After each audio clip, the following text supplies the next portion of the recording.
Three case studies showing ICT supporting hard-to-teach topics in secondary science. Using data logging equipment to capture real-time experimental data, using curriculum resources on a virtual learning environment, and using comic strips and animations to illustrate an investigation.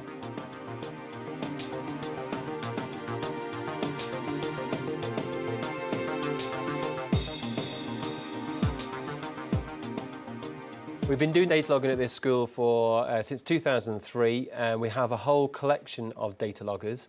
For example, today we're going to be showing the use of a sound sensor, a carbon dioxide sensor, an oxygen sensor, a humidity sensor, a light gate, and all these things, just pretty much like every data logger we have here, can be connected to a laptop. And not only that, we also have these PDAs, which means we can attach any of these sensors to it and we can do some remote sensing. But the beauty of it is that the pupils can collect data, use the data, interpret the data and evaluate in real time what they're doing, and that's what the real benefit is of data logging.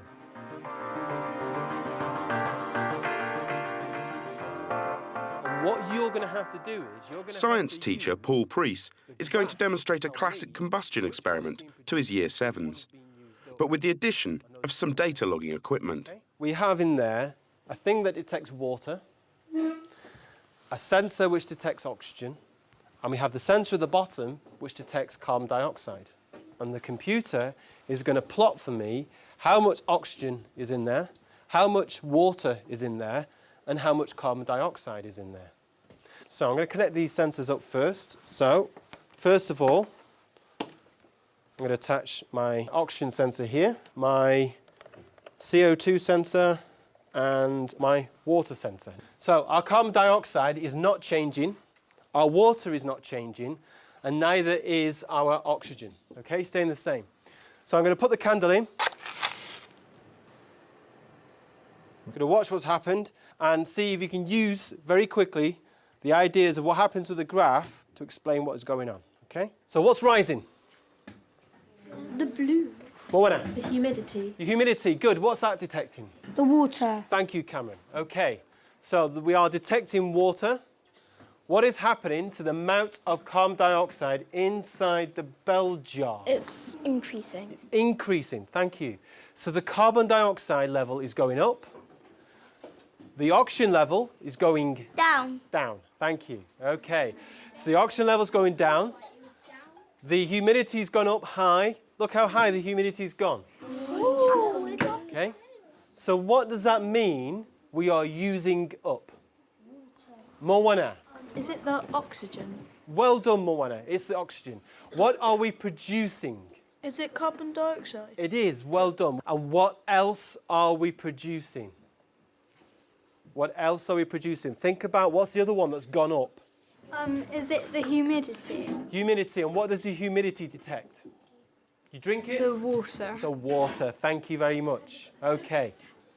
I know the candle's gone out. Okay, thank you. There's a lot of taken on trust and on what the teacher says when you talk about combustion. So demonstrating that how the water is produced and the only thing that is actually happening is something is burning.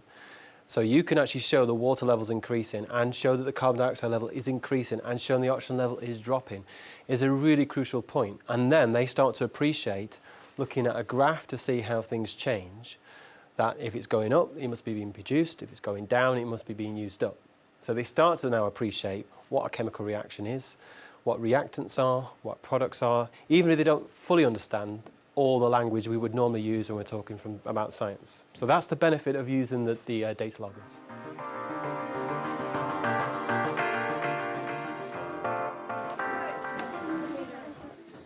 These Year 8s are going to use handheld PDAs connected to a sound sensor to investigate sound levels. Okay.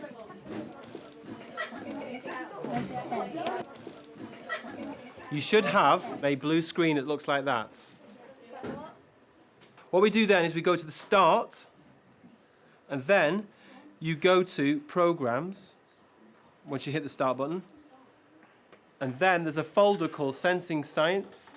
If you click on that, click on Graph, and then you should get a graph being produced.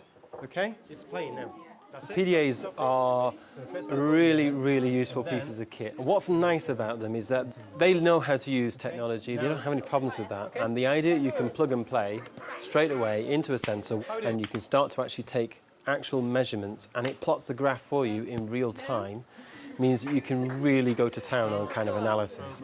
I would like you to try and hold the sensor next to your faces and then see what decibels is a whisper, a conversation between two people, a group talking, and a clap. Okay?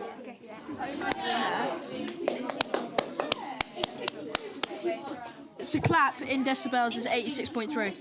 Yeah. For the whisper, we had 75.4. Can somebody tell me, please, what kind of decibel level we get for a whisper? 75.4. Brilliant, thank you. So we have about 75 dBA, okay, decibels. Okay, next one, we got a conversation between two people. About 92 decibels. 92 decibels, dBA, okay.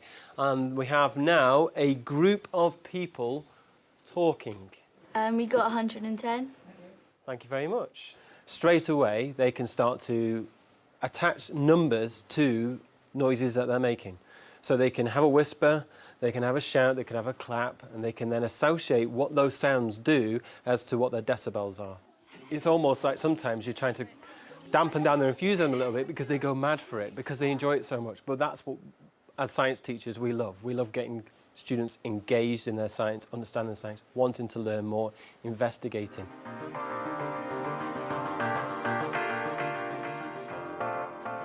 There we go. All right.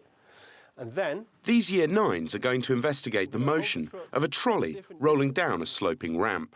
and I can work out how fast it's going at different points. Now, this is where the technology comes into it, okay? Now, I'm going to have to do this experiment time and time again because I want to know, after it's travelled 20 centimetres, what its speed is, after it's travelled 40, 60, 80, 100. So how am I going to do that? Take photos and the time distance between them is... Good idea. That's a really good idea. I could take photographs, okay? Yes. What about you? What do you think? Come on. Well, would you put laser beams on the track and then as it breaks the laser beam, see when, and then when it breaks the other one, see when that happens and then get... That's a clever idea. And in fact, it's very close to what we're going to do. Well done, Daniel. Okay. So let me show you what we're going to use. These things are called light gates. What they have inside here is a small little light sensor on that side, and this one gives out light. Now, when we connect this to the computer, as the truck falls down the ramp, it will cut the beam of light, pretty much like Daniel was saying, okay? And then, when it's gone past again, it will then detect the light. If we tell the computer how long that piece of card is, it will automatically work out for us how fast the vehicle's going, okay? So what you're going to do is, once you set your ramp up, you're going to choose at what distances you're going to measure the speed, and then you let go and the card has to cut the light beam without hitting it, okay? That will be for 20. Then you'll do the same thing, making sure I drop it from the same point again, but this time I'm going to hold the light gate at 40. All right, guys, off you go. They've already bounced it.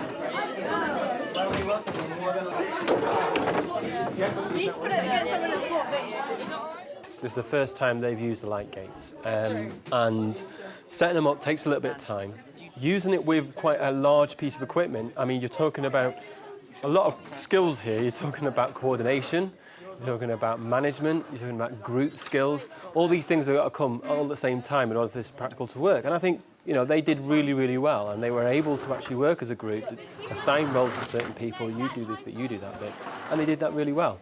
And using the equipment for the first time, within 15, 20 minutes, once they knew what they were doing, that's it. And that's the beauty of the youth today. They can do that. They're so ready just to pick up and adopt new technologies. They don't have a problem with that. So that's 20, that's 60, that's 1 metre. It's not a difficult concept. What it is, though, it's a chance to actually collect data and interpret data and actually get reproducible results of which they can be critical about in real time. Right at the top for 20 centimetres, you just have 1.172 metres per second as an average speed. And at 80 centimetres, we have 1.861. So we must deduce that it will accelerate. And how would they have done this without the light gates? You'd have to do it by eye and use stopwatches, things like that. So it'd be a lot harder. Where's our line graph? Third one. Yeah. Line. We need Next. Or maybe a scatter. Series in. Very good, I like it. That's a nice graph. Yeah, the fact that they could do it so easily, so quickly, and get results, and with one short lesson, get a nice graph and able to come up with a prediction. So you could say that there'd be a good correlation. There's a good correlation between the two, yeah. And it's that skill that is very difficult to teach, and it's very difficult to get that idea across, and that's the hard to teach part of the topic.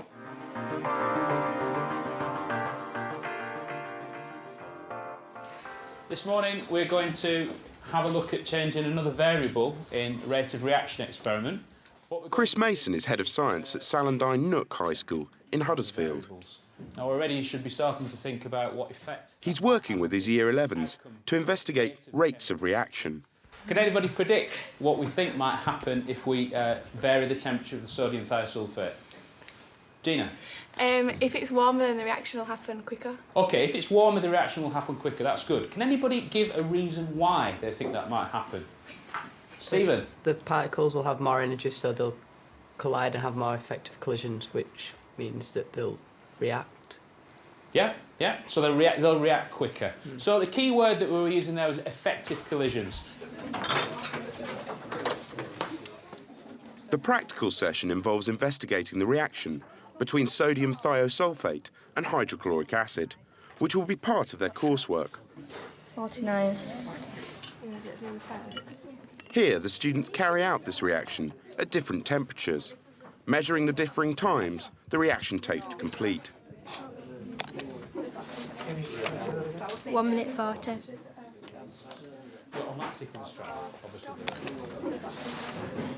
The reaction is complete when the black cross on the paper is obscured by the cloudy precipitate. Once they've got a set of results for reaction time against temperature, they move to the computer room. What I'd like you to do is exactly what it says on the board. Use the smart book, and there's a link to the smart book there, C6. It does work to help you interpret your data. And then, key point here, remember that in your coursework, you will need to fully explain why the rate of reaction changes. And on page 39 in your notebook, I've actually put the mark scheme from the exam board, which shows you how far you need to go to get the full marks. The students then log on to the school's VLE to search for information that will help reinforce and explain what they found out from their practical investigation. Well, in the shared network that we can all get to, Mr. Mason's got a folder just for Year 11s. And then there's usually like internet links and stuff on that help us with answering the questions and stuff. We've got like worksheets that we can work through, and then on some of the worksheets we've got like links to PowerPoints just to help us and like help understand the work that we've been set. There's just like all different worksheets like to help you, and like what we do in lessons, and just like put on there and then Sir does them on the board and just explain more. What we decided to do as a staff team was use 21st Century Science, which is the Year 10 and Year 11 GCSEs, and for staff and for students we decided to break down each of the topics into smart notebooks, and what we've done is basically broken down the lessons and included all the resources that you would need to successfully teach these lessons in the attachments on the side. We've also included the GCSE mark scheme for additional science. The hope being that they'll be able to self-assess where they are on the mark scheme and also find what they need to do in order to get to the higher levels. We also have got some live links to the Alchemy website by the RSC, and on the simulations page, which a lot of the students are using today, we link to external simulations. There's just a page on here which is a link to this website, and it just like shows you like if the temperature's cooler, the reaction's slower, and if like you make the temperature higher, the reactions gets faster and it turn green when they've collided together. We found that using textbooks in lessons and allowing students to take textbooks home resulted in a high cost basically, but they've always got something which they can pin their understanding around. There is a very clear lesson framework. Yeah, we find the software useful because, as you can see, we can vary the concentration of the particles quite easily. We can change the temperature, giving the particles more or less kinetic energy. This goes a little bit deeper into particle theory and hopefully helps the students understand the difference between an ineffective and an effective collision. You can like change like things like the temperature and different variables like the concentration, and then see how many like collisions and reactions occur. This is the reaction time, and in 12 seconds there's been 26 collisions but only 11 reactions. If you put the temperature all the way to 10 and do the same amount of time, there's much more reactions, so it makes more effective collisions. We find it's incredibly powerful in helping students to visualise the mechanics of the reactions, which then feeds back into their coursework and hopefully will help them succeed and get the highest possible levels.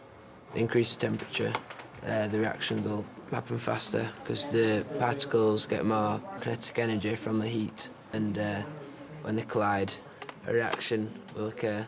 And the work they're doing today and in previous lessons has been choosing one of these particular techniques upon which they're going to base their coursework. So we're doing preliminary work at the moment, so we're really giving them a sound grounding of the choices to make about variables, about ranges, about equipment, and then the interpretation of their preliminary experiments, so that when they go on and actually do their final investigation, they have a much higher chance of being successful and getting the marks of which they're capable. I think it's better, it's easier this way than a teacher telling you, because you can relate to it more. It's a bit easier. Yeah, because you can actually see it and you can look back at it. Exactly. Visualise it as well, rather than just words. You can see what's going on. Yeah, it's because you can look back at it whenever you want, and you can access it from any computer in school. You can go into any computer room or a computer that's in a room, and you can get it from anybody's desktop. We had our first year group go through with the additional science investigation, and we were really pleased with a 94.5% A to C for those students. Even more pleasing was the levels of their coursework, which for many students exceeded what their potential attainment would have been for their examinations. So we did hopefully find that by providing high quality digital images, digital software, that we're able to help students really improve their overall GCSEs. I think it's like better because you can like watch it and understand like the science behind the experiment that you don't get to see occur when you do the experiment, and it just kind of explains it a bit more. All the information's there really for you, and sometimes it's easier if the teacher's behind you to explain what's going on, but if we've done it like we have done today, where you see the reaction and then you see the actual reaction occurring on the computer, it's a lot easier than just seeing what actually happens. And what were we measuring? Pete Hoskins at Westborough High School in West Yorkshire is working with his Year 7s to create visual comic strip presentations that describe the experiments they've done. It's part of a series of lessons that they've done on particles, and within that we've been looking particularly at modelling and trying to get across the idea that particles behave differently in solids, liquids and gases. Can you make sure, please, that you've got Got goggles on. Their practical investigation into the particle model involves looking at the viscosity of oil.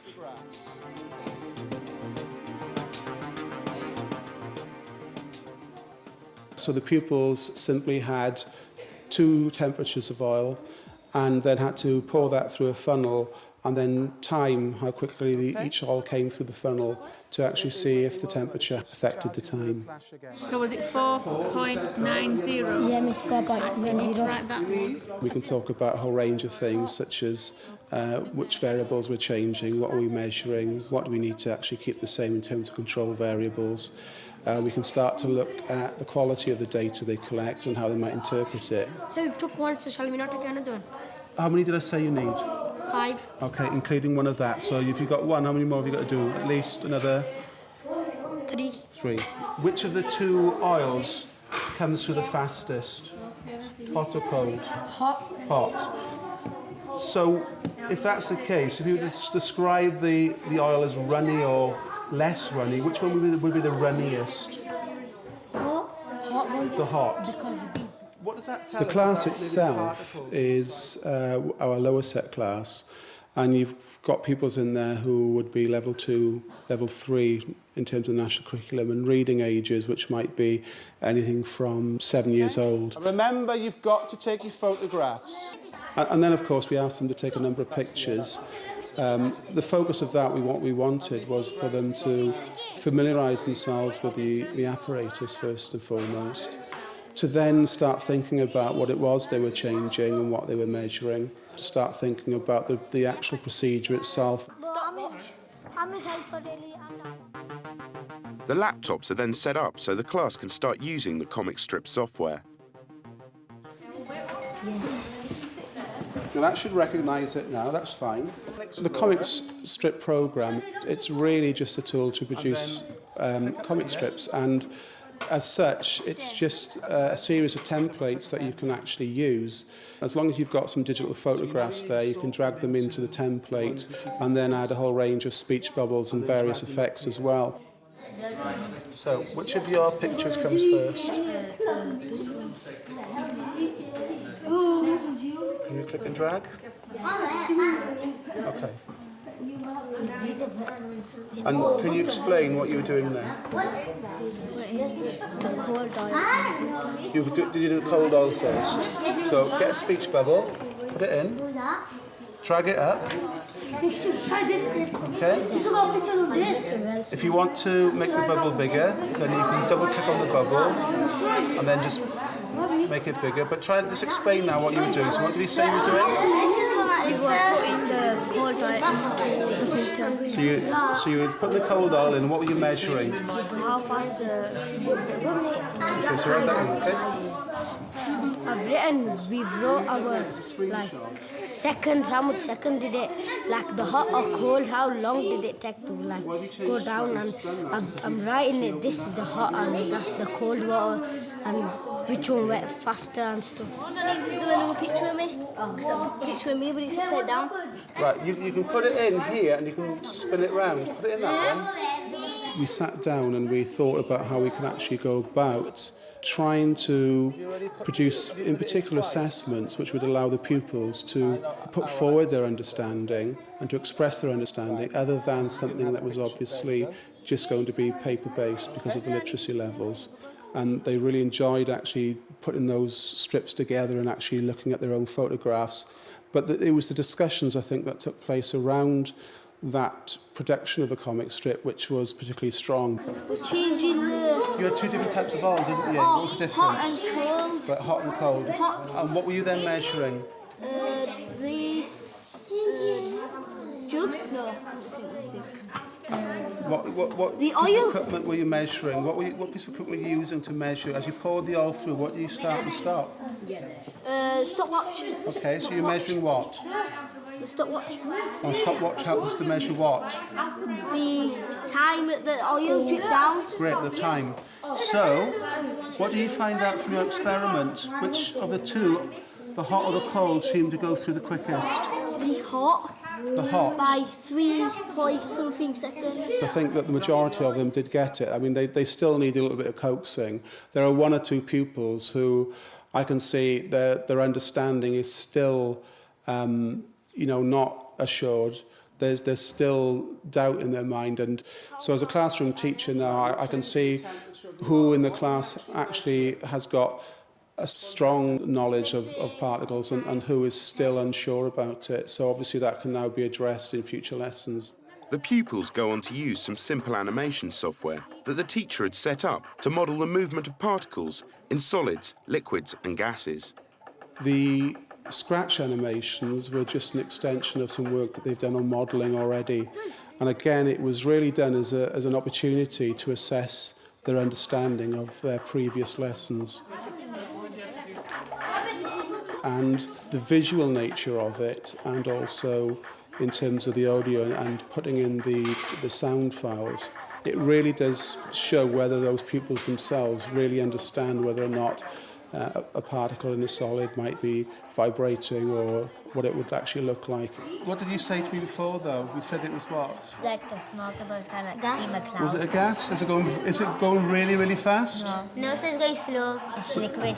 So it's a liquid, so we need to change what to it? The cloud bit. And change it to what? A picture of? A picture of what? That water. Of water, good. We made a conscious decision not to have a process where they would have to write a lot, because we just understood from the start that that wouldn't allow them to express their understanding. I think that the strength of it is not so much in the comic life strips and the experiment at the start, or indeed the scratch animations at the end. It's the two things together. And I think at the end of the process, when you sit down and they can actually see those animations on the Scratch program, and they can actually make those choices and decisions that they've actually got to make. That's when you really see if they understand how these particles are actually behaving. So in the hot, the particles spread out, and in the cold, the particles just be together. Okay, so they're closer together, yeah? So in the hot, are they moving slowly or quickly or what? They're moving quickly. Okay, excellent. So we started to look at their ability to explain models of particles. They were coming out at level 4, whereas on a written test, the same pupils were level 3. So it was very powerful to us, and a great indicator of where we want to go for the future.